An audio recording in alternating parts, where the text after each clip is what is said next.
Hello, welcome. This is Business Now, reaching you live from IBrandTV News Studios here in Lagos, Nigeria. Coming up,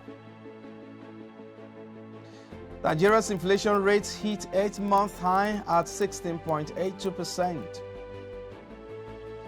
Operatives of the Economic and Financial Crimes Commission arrest 7 Accountant General of the Federation, AHMED IDRIS, in connection with an alleged 80 billion naira fraud. India says it will allow overseas wheat shipments awaiting customs clearance. And Britain's unemployment rate falls to its lowest since 1974 in the first 3 months of this year.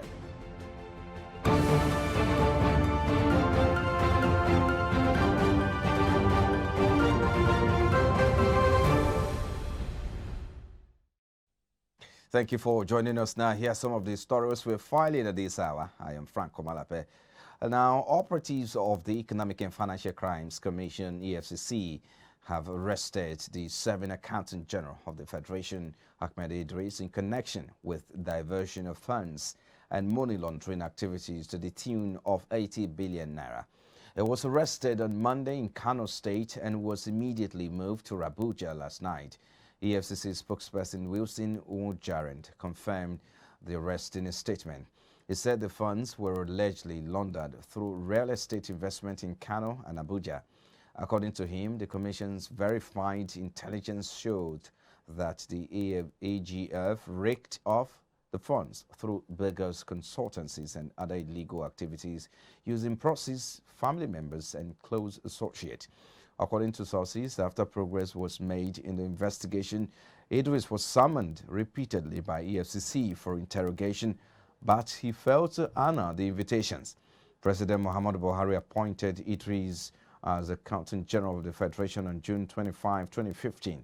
The position became vacant at the time after the former Accountant General, John Tunla, left office on June 12, 2015. And away from there now, the Economic and Financial Crimes Commission, EFCC, has insisted that the Lagos businessman Fidelis Umukoro'S facing trial in an alleged 164 million naira fraud diverted funds from A&P Foods Limited to other companies without being lawfully authorized to do so. Counsel to the EFCC, T.J. Banjo, on Monday, May 16, 2022, told Justice Mojisola Dada of the Special Offences Court sitting in Ikeja, Lagos, that Umukoro allegedly diverted the funds when he was the authorized signatory to the account of A&P Foods Limited. While being cross-examined on Monday, the prosecution alleged that the defendant diverted the funds to Red Max Global Investment Limited, where he was a former managing director, and to other companies in which he had interest in. Umukoro was in the dock to defend himself as a defense witness and was confronted with several portions of the statement he made to the FCC in the course of the investigation into the alleged offense. After the cross-examination, Defense Counsel P.O. Ogunubi informed the court that he was closing its case. Umukoro was arraigned by the Economic and Financial Crimes Commission on February 11, 2020, alongside Remax Global Investment Limited, a company linked to him on a 6-count charge bordering on conspiracy and stealing. And now the Consumer Price Index, which measures the rate of increase in the price of goods and services, climbed to 16.82% in April 2022 on the back of surging food and gas prices. The rate is 1.3% points lower compared to the rate recorded in April 2021. 18.12%, but the highest since September 2021, which is 16.63%. With the development, it means that the headline inflation rate slowed down in April 2022 compared to the same month and the previous year. The National Bureau of Statistics said this in its Consumer Price Index report for April 2022, released Monday. And now let's join Dr. Emeka Okengu, an economist, who joins us via telephone to throw more light on the economic implication of the new inflation figure. Thank you for joining us, Dr. Emeka. Thank you very much for having us. Yeah. And now, I'm sure you've seen the figure. The consumer pricing index, which measures the rate of inflation, rose by 16.82% year-on-year in April from 15.92% recorded in the previous month. This is the highest rate recorded since August last year, according to NBS. So while attributing to the figure to high cost of food and energy. So let's start. What your position is on this particular report? Well, it was foretold, it was expected, so it's not coming as a surprise. Okay? Everybody knew that we were going to have both food inflation, especially food inflation. We're also going to be having urban and rural inflation. But I think we're a little bit fortunate that it's not as bad, as some people have predicted that it will be. My figure was, yes, there's every likelihood that it would. Okay, because all the factors and variables that are pushing up inflation, and it seems not to have abated. So it was expected. This latest figure is already higher than IMF's projections of 16.1% in the year 2022. Domestic analysts say they were expecting around 16.2%. While IMF projection for the year alone is about 16.1%. But if you look at this current figure, it's already higher than that. So let me ask you, what is the implication of this continuous rise? Well, first and foremost, let's look at the IMF projections and against what did they make the projections. At the time IMF was making the projections, was there the Ukrainian and Russian war, was there the economic blockages and food supply chain blockages? So we are now having what you might be able to call a force majeure situation. Now, what are the implications? Implications very simple. The question, after the question, you have high inflation rates, it impacts on practically every other thing you're doing. You have high energy costs, impacts on your production and the cost of goods and services. So the implication is that goods and services are going to get more expensive, they're going to get more scarce, okay, and there will be need, very urgent need for government to start promoting more, social services for the citizens. This is the time government now needs to, directly intervene, especially, by bridging, and maybe when you have your strategic food reserve, this is when government will start releasing them, so that people can then get to do some price stabilization. Okay, so implication, like I said, is that there is going to be hiking prices and goods and services. And if you look at this, like you just said, like you rightly said, the two major reasons the NBS attributed this rise to is the high cost of energy and food as well. And if you look at the food inflation in this report, it's about over 18% already from the previous 17% we witnessed the last time. So let me ask you, how worse is this in any way related to the Ukraine and Russia war? It is directly a fallout of the Ukraine-Russian war. Because one staple at the heart of our food chain is wheat. Okay, another staple at the heart of our food chain is oil. Okay, another staple at the heart of our food chain is gas. All right, so these things come from Ukraine. Okay, or from Russia, or from that axis.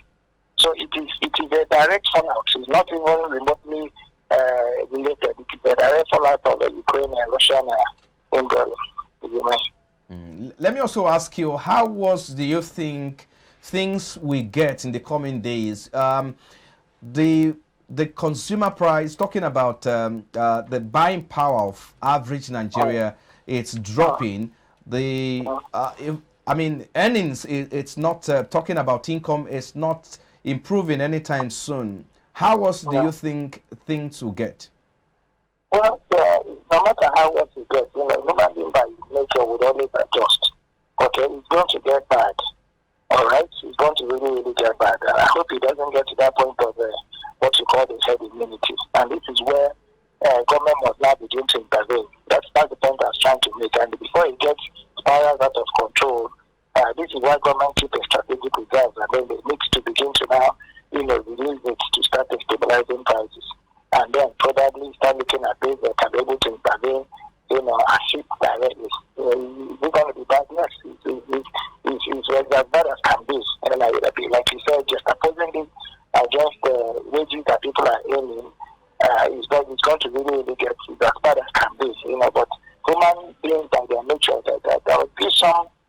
natural adjustments too. You know, you don't even know when that happens. Okay, the people will just naturally start adjusting. Some things might start disappearing, you know, from your menu list, you know, and then well, let us hope that it still gets back on time. Or that it triggers, you know, some focus on us now building on our own local production capacity. That indeed, you know, we have Ukraine is sitting on, I think, 14 million hectares of land. We have, you know, 85 million hectares of land allocated free for agriculture.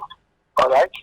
So if we're able to now focus on our own food production, and we don't necessarily need to even do it by rain fed, we can start applying technologies. But at least those things that can be able to sustain our nutritional needs that grow almost on a daily or weekly, can be able to harvest. We begin to focus on them. So it's not as if the way because food is not coming from the Kenya, but it's going to fold its hands and die. If that's what you're asking, is not going to get about really. What's the necessity? It's the father of invention, they say. Okay, so it's all for us to also look inwards now and then begin to see how we can be able to, you know, start initiating stop. How soon? Yes, Doctor. How soon do you think, even if the government begin to put some palliative measures in place now, how soon do you think we'll begin to see the report or impact of those measures in the economy? It depends. How long does it take to grow vegetable? Which is the most important we need. It depends. You know, with technology, you can be able to grow. In fact, in greenhouses, you can even grow and start harvesting like tomatoes. You can chicken now. You have a chicken that you can take from the chick to table size in 21 to 28 days. So it's all about the commitment of getting it to happen. All right. So it's not going to take a year. That's the point I'm trying to make. You know, if we focus deeply and, you know, critically on these subjects, first and foremost, I can get these technologies wherever they are. Secondly, now, you know, begin to now throw them in wherever they are, and then begin to now find the solutions to begin to produce food. We will get it. All right. You know, in another maximum of 6 months, which is the longest you will need to harvest yam. Okay, would have planted enough to last us 2 years, and another 5 to 6 months, which it takes to plant wheat, would have planted enough. Okay, in another 3 to 4 months, or about 2-3 months, you have planted enough corn, you have planted cassava. So these are things you just begin to now focus on. So it's all about innovation, it's all about, you know, soil tests which already we have. And most of all, it's all about the commitments to get it started. CBN's MPC meeting is due for next week. What are your expectations as to deliberation, and what should be the address in view of the trending economic indicators, including interest rate and exchange rate as well, given the background of the inflation rate we see? They haven't changed the NPR in a long while, and the reasons are very, very easy. Like you change it, you might even have you know, partition away the investors. All right? So what we do is let's keep our fingers crossed. A lot has happened between the last NPR meeting and the next one that's going to be holding on for next week. Let's not make any predictions. Okay? Let's see what you know, their monetary policy reviews will be. Let's see what statistics they are throwing out against their basis points and all that. And I guess it, you know, let's talk after they make that meeting. So have that meeting. Let's not see that the agents of being enthusiastic or optimistic. Yes, I think we should wait until the meeting is held. Okay, a good place to leave it there. Thank you so much for your time, Dr. Emeka Okengu is a development economist. We appreciate your time on Business Now. Thank you for having me. Have a great day. Yeah.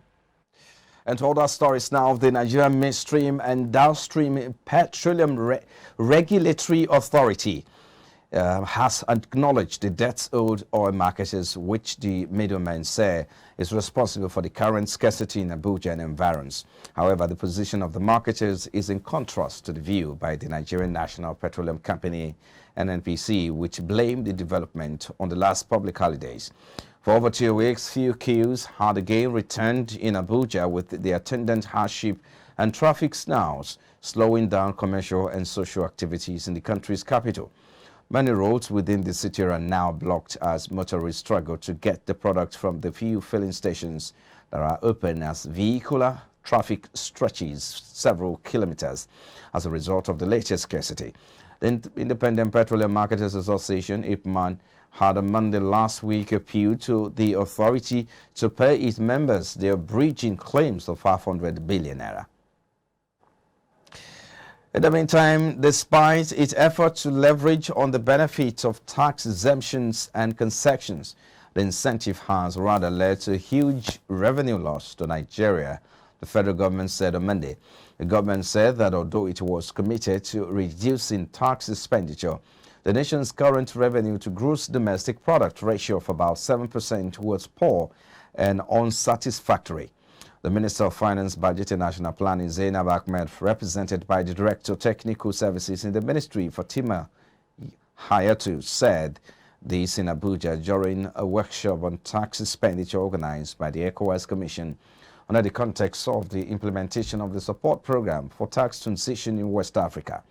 The PETF aimed to improve the management of the domestic taxation and ensure better coordination of taxation in the ECOWAS and West African Economic and Monetary Union regions.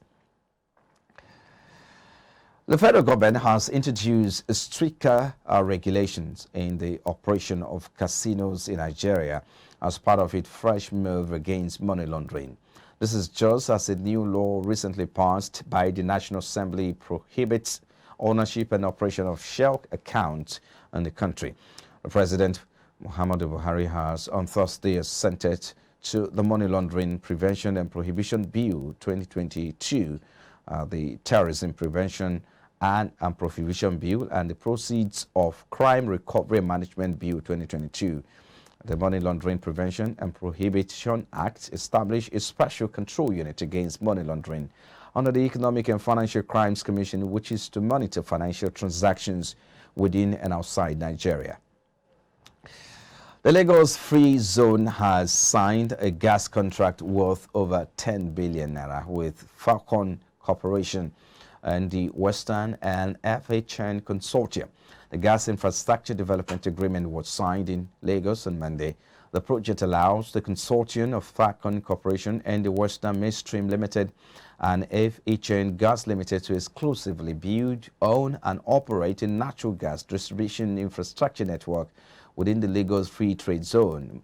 Managing Director of Timera Energy, Andrew Joe Ezebo, while speaking at the event, said the Optimera Consortium is made up of like-minded shareholders passionate about the common goal, accelerating further growth of domestic gas utilization in Nigeria. The federal government has approved disbursement of 375 billion naira as exports expansion grant for Nigerian exporters. A Chief Executive Officer, Nigerian Export Promotion Council, Dr. Ezra Yakusak, said this during the Export for Survival walk in Abuja. He explained that the grant is aimed at boosting the capacity of exporters in the country. According to him, the approved 375 billion naira would boost non-oil exports in the country. And in the meantime, Nigerian palm oil producers are under pressure to meet demand for palm oil and its byproducts following the recent ban by the Indonesian government on exportation of its palm oil. The development is said to have created a huge opportunity to build palm oil cultivation and production in Nigeria. The Managing Director and Chief Executive Officer of Radal Farms Limited, Wadiali Agemomen, disclosed this when he led a team of investors to the company's farm in Igumokua village and Orion local government area of Edo State. Speaking to journalists shortly after the tour of the farm, Agenomen said finance remained the major challenge of the company, adding that the company needs at least 2 billion naira to complete its current expansion program. He said the Central Bank of Nigeria has provided funds to boost the industry, but they must pass through commercial banks which set their conditions or evaluation. You've been watching Business Now, coming to you live from our studios. Still to come after this break.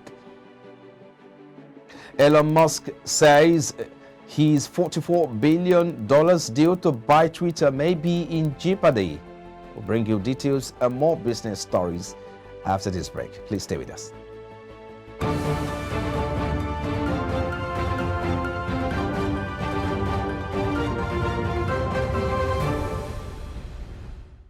The cosmetics and personal care industry globally generates an estimated annual turnover of around $400 billion over the last 20 years. In Nigeria, the beauty and personal care market could reach 3.2 billion euros by 2021, making Nigeria the rising star in sub-Saharan Africa. Products for hair and body care are predominant on the beauty market in sub-Saharan Africa, where face products and makeup remain marginal but have strong potential. Africa's largest economy clearly has a lot to offer. The Nigerian beauty and personal care market is currently worth more than $1.25 billion at retail and is forecast to reach more than $1.31 billion next year, according to Euromonitor International. It includes a wide range of products from skincare items to makeup and beauty items. These are items that predominantly appeal to women and men alike to purchase beauty products, even though men are interested in cosmetics. Nigeria has emerged as the investment destinations of choice to international firms aiming to capture the beauty and personal care market in the continent.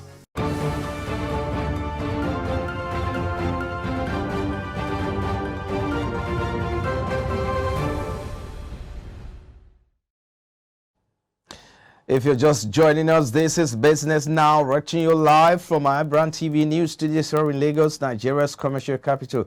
On the African scene now, as food inflation in the country continues to rise, further pushing national inflation to unprecedented levels, the Council for Scientific and Industrial Research is urging the government to invest in a comprehensive storage strategy to deal with post-harvest losses in the country. This is the CSIR believes will eventually make food available all year round, which will keep prices and food inflation under control. While the national inflation rate stands at 23.6% for the month of April, it is important to note that food inflation, according to data from the Ghana Statistical Service, account for 50% of that national rate. All the 15 food subclasses recorded positive year-on-year inflation, with oils and fat recording the highest of 43.4%. Other subclasses like water, cereal products, as well as fruits and vegetables recorded inflation rate of 42.1%, 31.5%, and 30.1% respectively.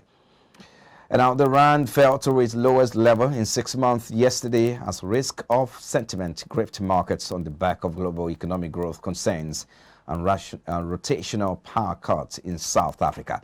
This comes as China's retail sales fell the most in 2 years in April, declining by 11.1% from April last year as consumption deteriorated amid widespread COVID-19 cases and strict restrictions in several key states, including Shanghai and Beijing.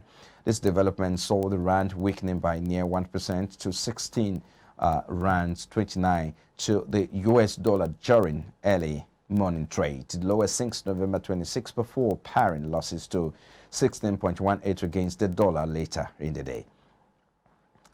And in the commodities market now, oil hits its highest in 7 weeks on Tuesday, supported by the European Union's ongoing push for a ban on Russian oil imports that would tighten supply, and as investors focused on higher demand from an easing of China's COVID lockdowns.